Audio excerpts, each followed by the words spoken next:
The real metric we use is exactly what you said. It's not the cause of the behavior. Listen to this. I'm going to repeat it so it will burn in your memory. And once you understand this, everything will clarify for you.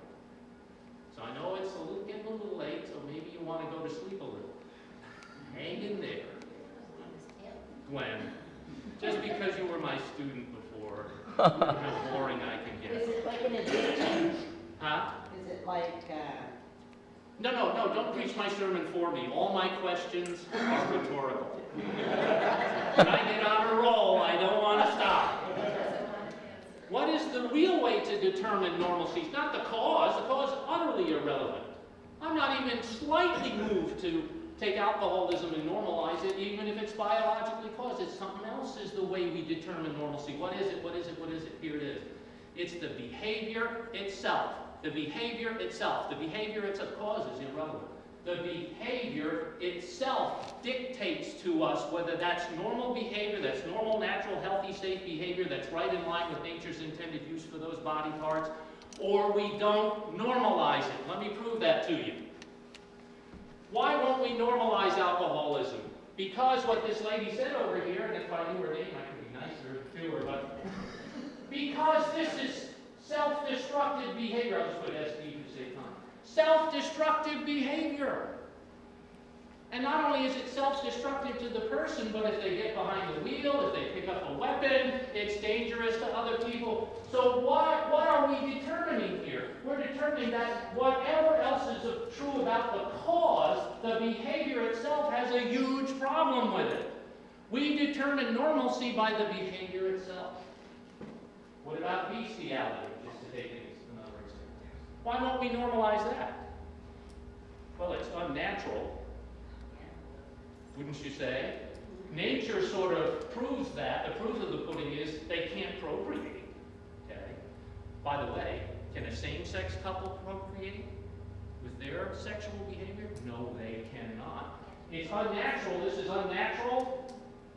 Well, and I'm going to say, although I'm just guessing, and no experience here, it's unhealthy. I'll bet if you looked into it, it would also be unhealthy, but I didn't bother to look into it, and I don't care. Pedophilia, what's wrong with that? Obviously that it creates victims, and not just any victims, but what? Children. Although some homosexual advocates still want to normalize pedophilia. Defenseless children. That's been in the news lately, hasn't it? So the behavior itself trumps the cause. Doesn't matter what causes any of this, or what causes serial killing, what causes cannibalism, what causes anything else. People who torture people. The behavior itself. Now, if that's the metric we use to determine normalcy in every case, then the question becomes simple, doesn't it? What about homosexuality? Well, they want to distract you to what causes the behavior.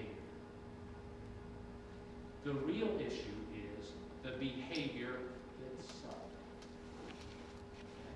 When we look at the behavior, is it normal, natural, healthy, safe behavior, right in line with nature's intended use for those body parts?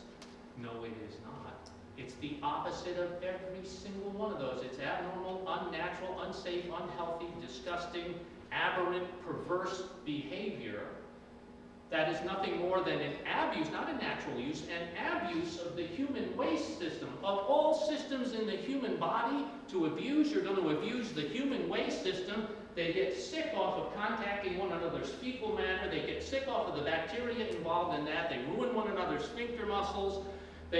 Some of them have to wear adult diapers all the time because they have ruined a muscle that was never intended to be an entrance door.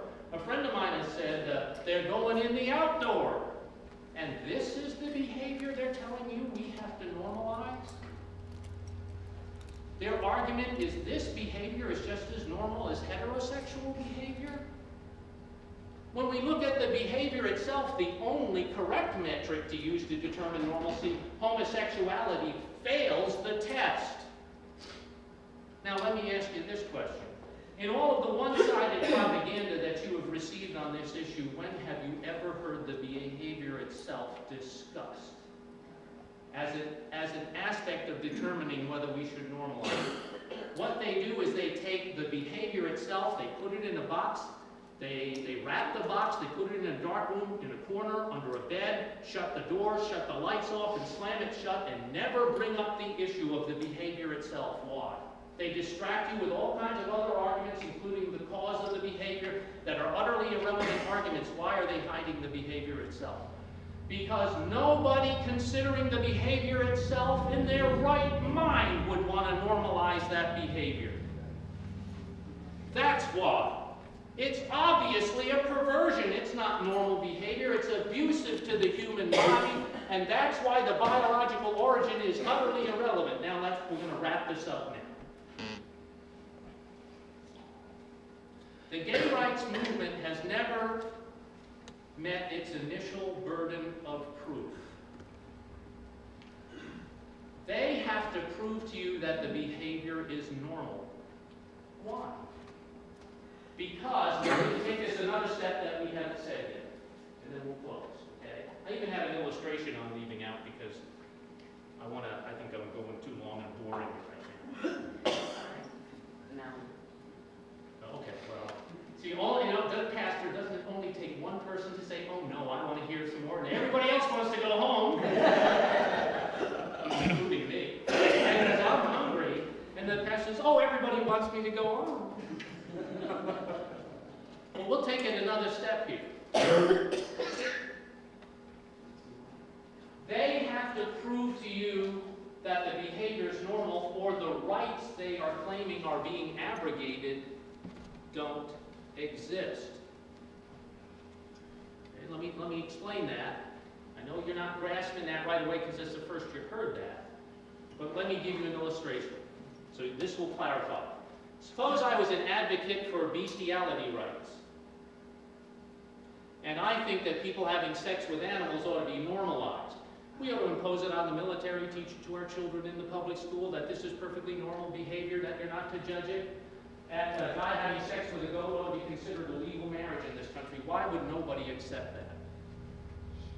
Because if the behavior is obviously perverse, the rights that they are claiming are being abrogated today don't exist. If the behavior is a perversion, the rights don't exist.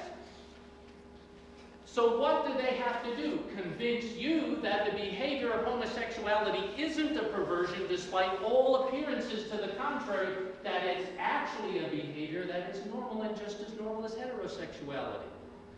They have to prove to you, in order to show that these rights exist, that homosexual behavior is normal. What's the only argument they have ever used to prove that the behavior is normal? This bogus red herring argument.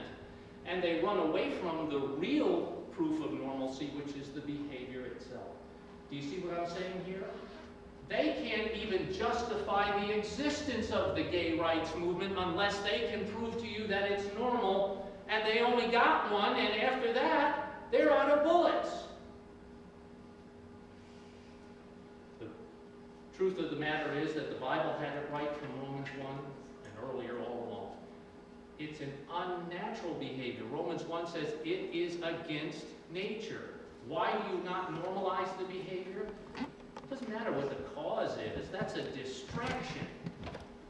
And far from being a compelling argument, it's a nothing argument. The truth of the matter is this. The behavior itself is contrary to nature, so you don't normalize the behavior. So let's trust that no matter how strong an argument might be, the Bible really has the real truth about a behavior. There are other arguments they use. They are very secondary. We've taken the hub out of the wheel. These are just spokes that are just flopping around once the hub. They want to say, well, they compare the gay rights movement to the civil rights movement and make a parallel there. That's untrue.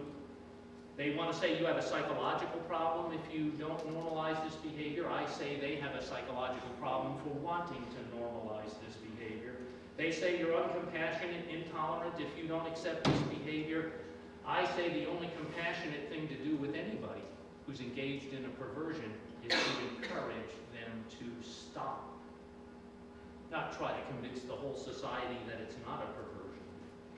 And so we could get at some further date, some other time maybe, dealing with those messages. But can you see this?